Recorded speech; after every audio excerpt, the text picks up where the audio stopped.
Kljub težkemu terenu in začetni negotovosti, če bo tekma sploh izvedena, smo zbrani v Ljudskem vrtu lahko videli lep nogomet. Veliko več od igre so imeli vijoličasti, ki so v polčasu po golu Pavličiča vodili z 1:0. V drugem delu so domači pritisnili še močneje, a gostje iz Velenja so srečno izenačili.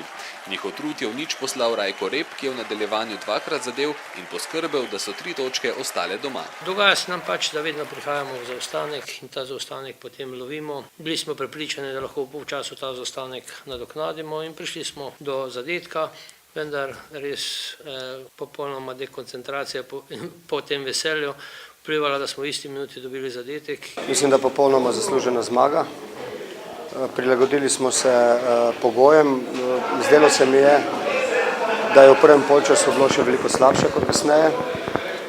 V prvem polčasu smo jasno in mi in oni morali veliko preskakovati, veliko nabijati, vendar je bilo v sami igri dovolj reda skozi celo tekmo.